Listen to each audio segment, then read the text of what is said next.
Everyone, welcome to the Red Corner Show. I'm Dr. Shamila Ramjawan, host of the Red Corner Show, founder of the Princess D Menstrual Cup and the Olympus International Awards, as well as the lead author of the world's first anthology series, Watering the Seed: Stories of Personal Growth. You can get volumes 1 and 2 on Amazon right now, and our power-packed volume 3 will be released on the 4th of July, 2026.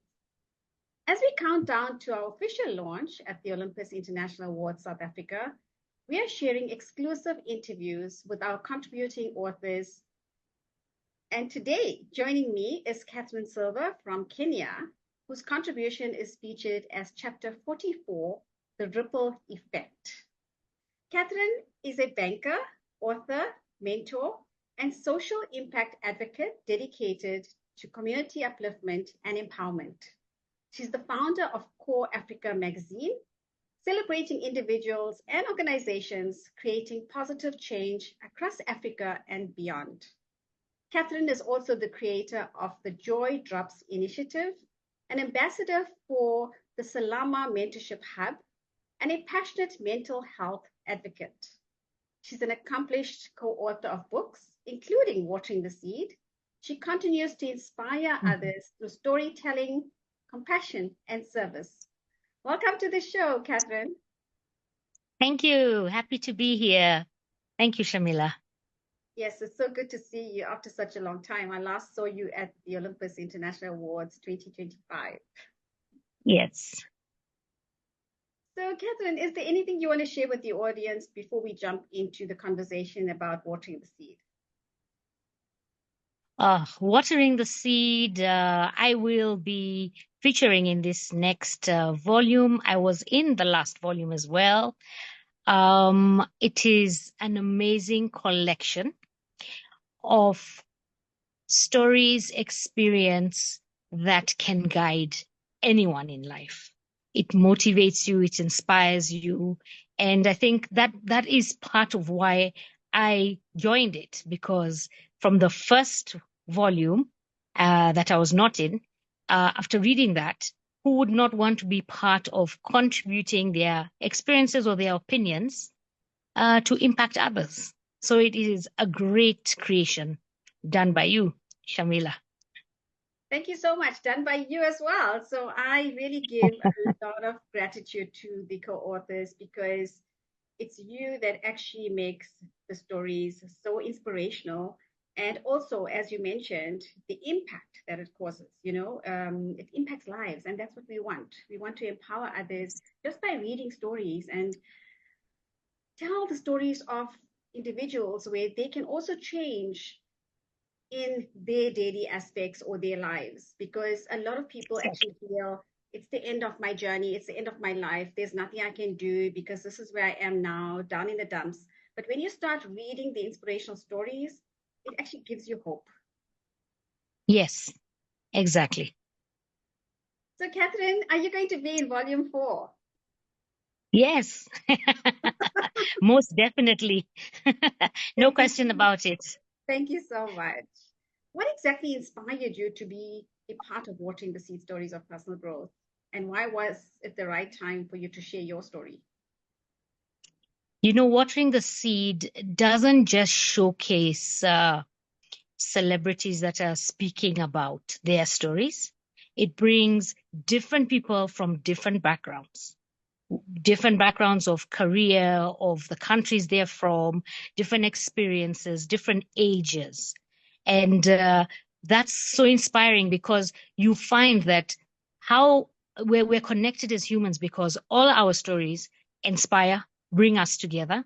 So part of being an author with Watering the Seed is also being part of the movement that you're doing, Shamila, which is with the Princess D Menstrual Cup, the Farm Round Foundation. I mean, everything that you're doing. So it's not just being an author, contributing your stories, but I mean, when I attended the event in 2025, it was amazing. It was awesome.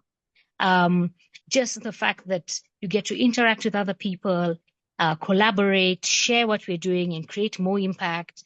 The visits that we do to the girls' schools and what we're doing with Princess D. So it's a movement. It's not just being a contributing author to Watering the Seed, which is a great book, an amazing series, and I hope you will continue forever. And I can be in all the volumes.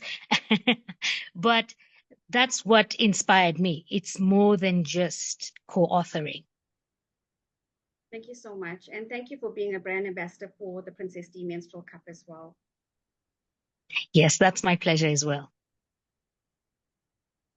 So, Katherine, what is the core message of your chapter, The Ripple Effect?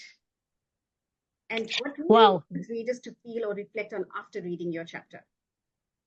The ripple effect, it goes down to what I speak about when I'm running with my donation drive, the Joy Drops, and the Co Africa magazine, is that everyone can make a difference. We are all ordinary people that can be extraordinary. We don't need the world to tell us we're extraordinary to start helping others. We can make a difference in the smallest and best of ways. And that's where the ripple effect comes from. The smallest action that you do can cause ripples and bring so much impact in ways you may not even be aware of. So my core is just speaking about how I just started from a pageant of substance, drafting my children's book, and not realizing that would grow to what it has grown. A donation drive that does a lot within the country. The magazine just started as me thinking, why don't we appreciate ordinary people doing extraordinary things? And it was to celebrate those making a difference in Africa. And just as a draft on my phone, it's now featured people globally, and it's got a big movement. So the smallest of actions that you intend to do good can be a great movement in the world. And that's basically the core of the ripple effect, and the fact that you need to also have the self-belief to do it and just try. I love that. And also, thank you for featuring me multiple times in your magazine. Very well deserved. Thank you. You know, your chapter actually shows the importance of personal growth. And that's what I would love the readers to actually read and gain some inspiration from you, just as the founder of Poor Africa magazine as well. And to the audience, if you would like to feature in Poor Africa magazine, please do contact Katherine. Yes, please. That would be wonderful. We're happy to feature anyone and everyone that's doing the smallest of the best things to make a difference. Thank you for that, Shamila. Personal growth. I never thought I could tell myself that I was an author. I drafted something. It came from my core, where I thought, how can we teach children values? Values without having to maybe lecture them or, shout at them, just teach them values that we feel they should carry on their life's journey. And I drafted something. It has to do with a cat because I love cats. And I thought this would be a nice medium to share a message to children. And just from that, I drafted that. I was encouraged by family to go ahead and self-publish. And I never thought I would say, oh, I'm an author, because that's the part where we look for maybe approval to be told you're an author. But also you need to have the self-belief. With the encouragement of family and something at my core told me this is a good read.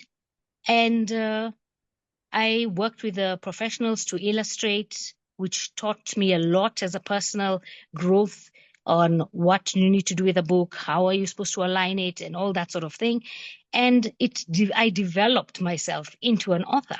So I think you need to have an idea, you need to be inspired, and you need to have self-belief. That brings about your personal growth with action. Yes, I so agree with you. And once you start, you become unstoppable, like me and you. Yeah, I love that. Yes. If you're listening or watching this, please do start. You never know where your growth lies. You never know what's in store for you. The world is your oyster. So do start. Katherine, how has your personal journey influenced your understanding of growth? I know you mentioned growth when it came to being an author, and just on your purpose and resilience as well. For me, on the resilience is, I think writing and sharing stories is very powerful.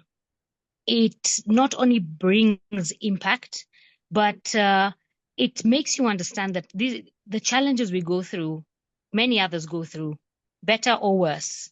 And this is just life's journey. And writing and sharing stories gives you that encouragement to be resilient, because you learn to have self-belief. You learn about others who have been strong and how you can also be strong. So I think writing does do that. And if you're not a writer, even reading people's stories and being a part of the storytelling is what can build your resilience, because it's actually a skill you teach yourself. Yes. Self-taught. We need to get out of our comfort zones and start doing things. And also self-belief. You mentioned self-belief, and a lot of people do not believe and understand that they can do lots of things if they put their minds to it. I totally agree, Shamila. When I joined the Pageant of Substance that was actually based in South Africa, I had just had my second child, and I was not in my 20s or 30s, and I was at the stage where I was probably my heaviest. And it came at the time where I just had my daughter. She's now 7 years old. And it became a virtual pageant because the world had been hit by COVID-19.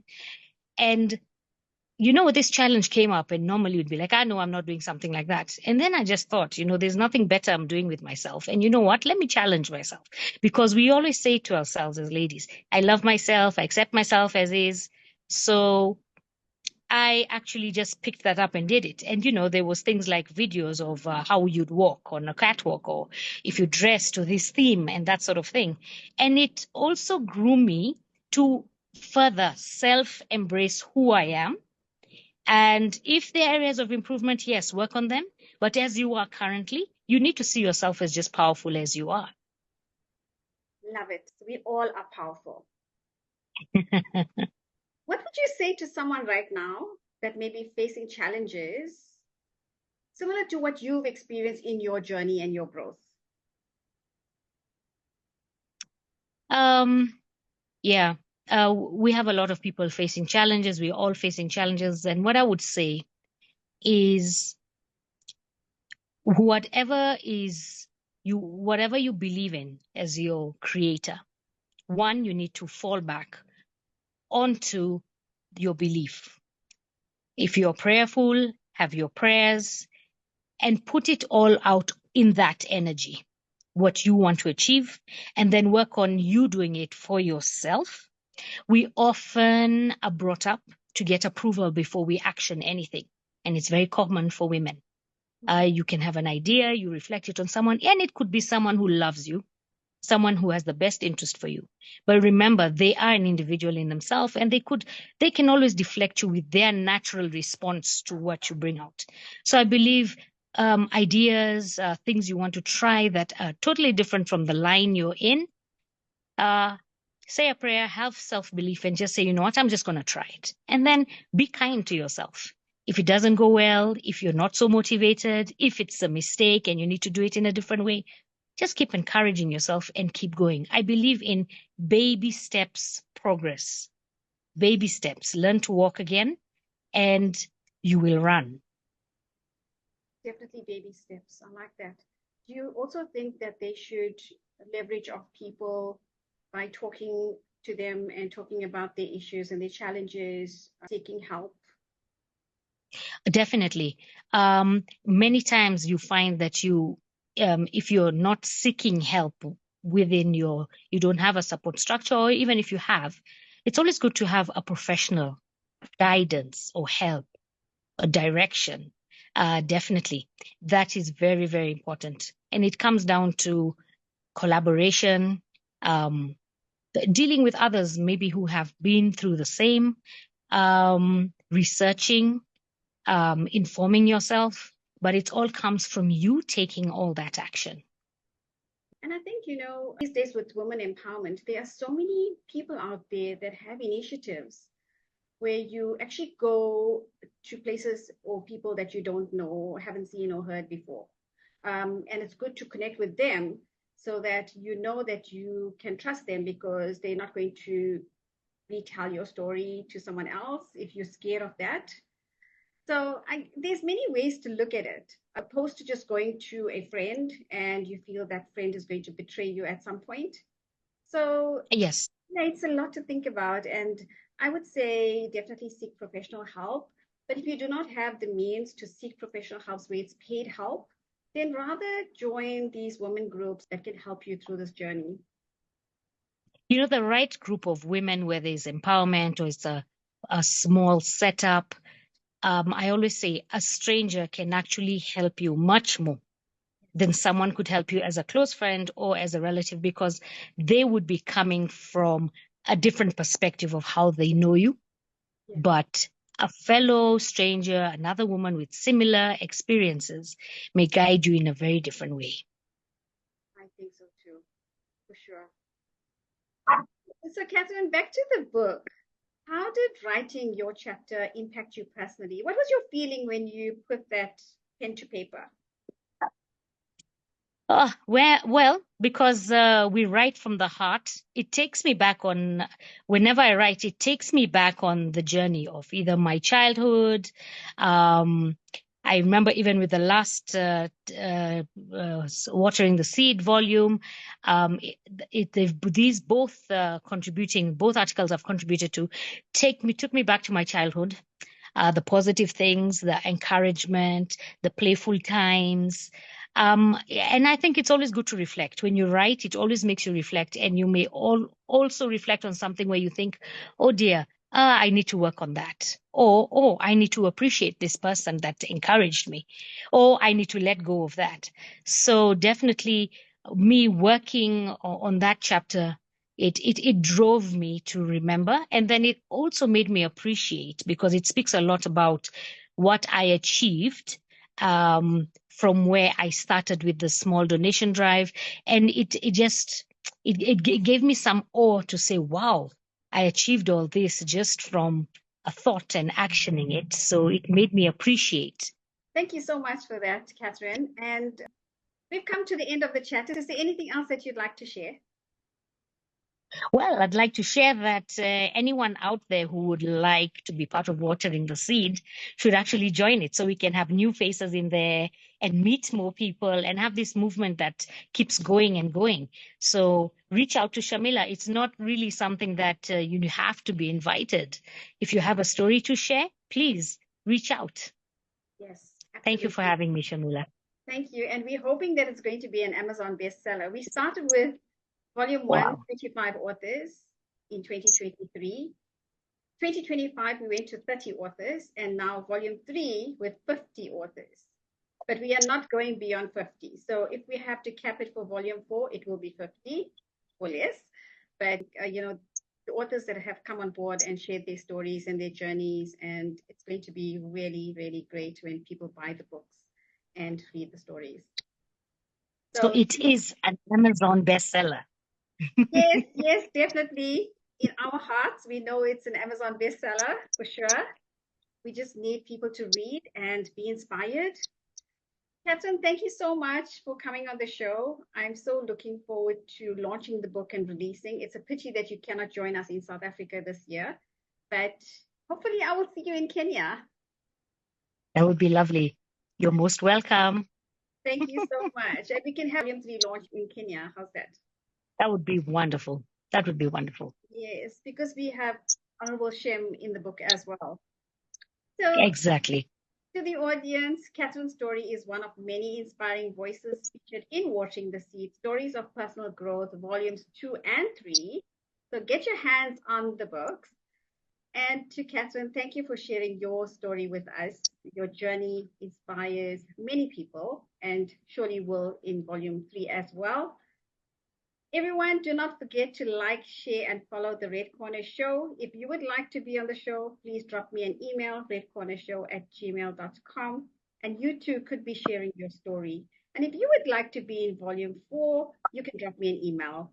Your story matters. Until next time, thank you so much. Thank you, Catherine. Thank you, Red Corner Show.